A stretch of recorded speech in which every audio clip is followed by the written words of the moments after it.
சிறுகதைக்கு ஆசை இன்றைக்கான எபிசோடில் பார்த்தோம் அப்படின்னா ரோஹிணி கழுத்தை பிடிச்சி வெளியே தள்ளுறாங்க விஜயா. அதுக்கப்புறமா ரோஹிணி பார்த்திங்க அப்படின்னா விட்டுட்டு வெளியே போனாலும் இந்த விஷயத்தை எப்படி சமாளிக்கணும்னு எனக்கு தெரியும், கண்டிப்பாக வந்து அண்ணாமலை திரும்ப கூப்பிடுவார் அப்படின்ற மாதிரி அவங்க இன்னமும் திருந்தாமல் தான் பேசிகிட்டு இருக்காங்க. ஸோ இந்த நிலமையில் இன்றைக்கி என்ன ஆச்சு அப்படின்றத டீட்டெயில்டாக பார்க்கலாம். இன்றைக்கி எபிசோட் ஸ்டார்டிங்கில் பார்த்திங்க அப்படின்னா விஜயா செம்மையாக கோவப்பட்டு இந்த ரோஹிணியை வந்து வெளியே போக சொல்கிறாங்க. ஆனால் அண்ணாமலை இப்போ எதுக்கு இவ்வளோ கோவப்படுற, அவன் என்னமோ சொல்ல வரா, அதை என்னன்னு சொல்லி கேட்கலாம் அப்படின்னு தான் சொல்கிறாங்க. ஆனால் விஜயா அதை எதுவுமே காதில் வாங்காமல் இதுக்கு மேலே அவள் எதுவும் சொல்லக்கூடாது, பேசக்கூடாது, நீங்கள் அமைதியாக இருங்க அப்படின்னு எல்லாரையும் வந்து அதட்டி சத்தம் போட்டு ரோஹிணியை வெளியே போக சொன்னாங்க. ஆனால் ரோஹிணி வந்து எதையோ சொல்ல வராங்க. ஆனால் கடைசி வரைக்கும் விஜய் பார்த்திங்கன்னா அதெல்லாம் கேட்காம அவங்கள வெளியே தான் போக சொல்கிறாங்க. ஸோ மனோஜ்கிட்ட ஏதாச்சும் சொல்லலாம், அவனை பேசி பார்க்கலான்னு சொல்லி இந்த ரோஹிணி வந்து முயற்சி பண்ணும்பொழுது விஜய் பார்த்திங்கன்னா அவன் கையை தட்டி விட்டு இனி அவன் கூடலாம் உனக்கு எந்த பேச்சுவார்த்தையும் கிடையாதுன்னு சொல்லி திட்டுறாங்க. அது மட்டும் இல்லாமல் என் பிள்ளைக்கு உனக்கு சம்மந்தமே கிடையாது, நீ என் மருமகளே கிடையாது, வெளியே போ அப்படின்னு சொல்கிறாங்க. அதுக்கு அண்ணாமலை பார்த்திங்க அப்படின்னா இங்கே பாரு விஜயா, நீ பண்ணுறது தப்பு, அவள் என்னமோ சொல்ல வரா, அது என்னன்னு கேட்கணும் அப்படின்னு சொல்ல.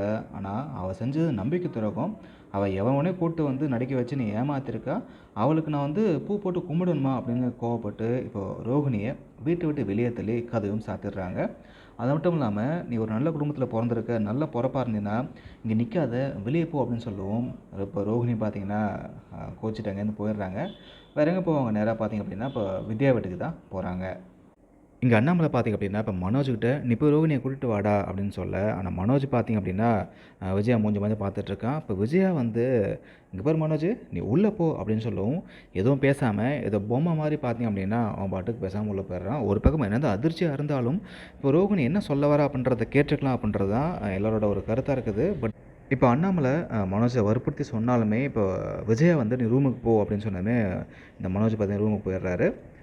ரோகிணி இப்போ வீட்டை விட்டு வெளியே வந்துட்டு இப்போ வித்யா வீட்டுக்கு தான் அழுதுகிட்டே அங்கே போகிறாங்க. அப்போது ரோகிணி அந்த அந்த நிலமையை பார்த்து வித்யா என்ன ஆச்சு அப்படின்னு கேட்குறாங்க. அதுக்கு ரோகிணி இந்த ப்ரௌன்மணி வந்து வீட்டில் எல்லாத்தையும் சொல்லிட்டாரு அப்படின்னு சொன்னதுமே அதுக்கு வித்யாவும் நீ எதை வந்து மறக்கணும்னு நினச்சியோ அது தெரிஞ்சிடுச்சு, அதுவும் இல்லாமல் உங்கள் வீட்டில் இருக்கிறவங்க எல்லாம் ரொம்ப நல்லவங்க, ஸோ அவங்கள வந்து எவ்வளோ நாள் தான் உன்னால் ஏமாற்ற முடியும் அப்படின்னு வித்யா சொல்கிறாங்க. அது மட்டும் இல்லாமல் ஒரு பத்திரிகை வந்து வித்யா கொண்டு வராங்க. அதை கொண்டு வந்து காமிச்சு இதுதான் நீ போன கல்யாணமா அப்படின்னு சொல்லி கேட்க ரோஹிணிக்கு செமையாக ஷாக் ஆகுது. உனக்கு எப்படி இந்த பத்திரிக்கை கிடச்சிது அப்படின்னு கேட்க அதுக்கு ப்ரௌன்மணி தான் வந்து என்னோடய தங்கச்சி பையனுக்கு கல்யாணம் சொல்லி அண்ணையும் வர சொன்னார் அப்படின்னு சொல்லும்பொழுது தான் ரோஹிணிக்கு செமையாக ஷாக் ஆகுது. ஏன்டி என்கிட்ட முன்னாடியே சொல்லியிருந்தேன்னா நான் ஏதாச்சும் பிளான் பண்ணுறப்பன்ல அப்படின்ற மாதிரி சொல்ல அதுக்கு வித்யா பார்த்தீங்கன்னா மன்னிச்சிடுடி நான் மறந்துட்டேன் அப்படின்னு சொல்கிறாங்க. அது மட்டும் இல்லாமல் இந்த விஷயம் தெரிஞ்சிருந்தால் நீ போயிருக்க மாட்ட, ஆனால் அவன் குடும்பத்தில் வந்து எல்லோரும் கல்யாணத்துக்கு போயிருப்பாங்க. அதே மாதிரி ப்ரௌன்மணியும் அவரோட சொந்த தங்கச்சி பையன் கல்யாணத்துக்கு போகாமல் இருக்க மாட்டார் அப்படின்னு சொல்ல, ஆனால் தெரிஞ்சிருந்தால் நான் ஏதாச்சும் பண்ணியிருப்பேனே அப்படின்னு ரோஹிணி வந்து திரும்பவும் சொல்லிகிட்டு இருக்காங்க. அப்பயும் வித்யா வந்து உன்னை வெளியே அனுப்பும்போது மனோஜ் எதுவும் சொல்லலையா அப்படின்னு கேட்குறாங்க. அவன் எதுவும் சொல்லாமல் நின்றுட்டு இருந்தான் அப்படின்னு சொல்லிட்டு கொஞ்ச நேரம் அமைதியான ரோஹிணி இனிமேல் நான் எதுக்காகவும் அழ போகிறது கிடையாது, நான் கஷ்டப்பட மாட்டேன், நான் ஆசைப்பட்ட வாழ்க்கை கண்டிப்பாக இது நான் வந்து சரி பண்ணுவேன் அப்படின்னு தலைமுடியெல்லாம் சரி பண்ணிவிட்டு இப்போ தைரியமாக திரும்பவும் அந்த வீட்டுக்குள்ளே போவேன், என்னன்னா சரி கஷ்டப்பட்டாலும் சரி நான் திரும்ப அந்த வீட்டுக்குள்ளே போவேன் அப்படின்ற மாதிரி ரொம்ப தைரியமாக பேசிகிட்டு இருக்காங்க. இதுக்கெல்லாம் காரணம் அண்ணாமலை வந்து திரும்ப ஏதாச்சும் பண்ணுவார், நம்ம சேர்த்துப்பாங்க அப்படின்ற நம்பிக்கை தான் ரோஹிணிக்கு. ரோஹிணி இந்த அளவுக்கு தைரியமாக பேசுகிறதுக்கான காரணம் என்ன அப்படின்னா, ஸோ என்ன தான் என் மாமியார் இப்படிலாம் கஷ்டப்படுத்தினாலும் பேசினாலும் ஆனால் என் மாமனார் ரொம்ப நல்லவர், ஸோ அவர் வந்து குடும்பம் ஒன்றாக்க தான் ஆசைப்படுவார், நான் வீட்டுக்குள்ளே போயிட்டால் மட்டும் போதும், மனோஜை என் வழிக்கு வந்து கொண்டு வந்துடுவேன் அப்படின்னு சொல்லிட்டு இருக்காங்க.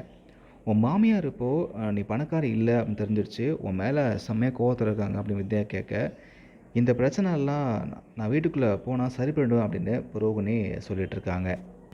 அடுத்ததாக பார்த்தோம் அப்படின்னா முத்துவும் மீனாவும் பேசிகிட்டு இருக்காங்க. அப்போது நம்ம வீடு வந்து இப்படி ஆயிடுச்சுன்னு அவங்க ஃபீல் பண்ணிட்டுருக்காங்க. இந்த ரோகிணி வந்து இவ்வளோ பெரிய உண்மையை வந்து மறைச்சிருந்தாலும் அவங்கள வீட்டை விட்டு வெளியே அனுப்புனது தப்பு தான் அப்படின்னு இப்போ மீனா முத்துவும் பேசிகிட்டு இருக்காங்க. மனோஜ் அப்போது அங்கே வந்து தண்ணி குடிக்கிறதுக்கு வெளில வந்தவர் பார்த்திங்க அப்படின்னா முத்து மீனாவும் பார்க்குறாங்க. அப்போ அண்ணாமலை மனோஜை பார்த்து அட்வைஸ் பண்ணுறாரு, நீ போய் ரோகிணி அழைச்சிட்டு வா அப்படின்னு சொல்ல.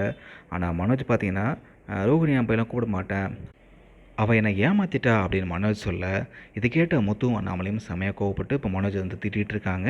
ஸோ இதோடு தான் இன்றைக்கி எபிசோட் வந்து முடியுது. நாளைக்கு எபிசோடில் பார்த்தீங்க அப்படின்னா, இந்த மனோஜ் வந்து இப்போ இந்த ரோகிணியால குடிக்க ஆரம்பிக்கிறாரு. ஸோ குடிச்சிட்டு பார்த்தீங்கன்னா, முத்துவுக்கும் எந்த பிசிக்கு பிரச்சனையாச்சோ, அந்த பிசிட்ட வம்பிழுக்குறாரு. ஸோ இது வந்து என்ன பிரச்சனையா மாறப்போகுது? இத முத்து எப்படி சமாளிக்க போறாரு? வெயிட் பண்ணி பார்க்கலாம்.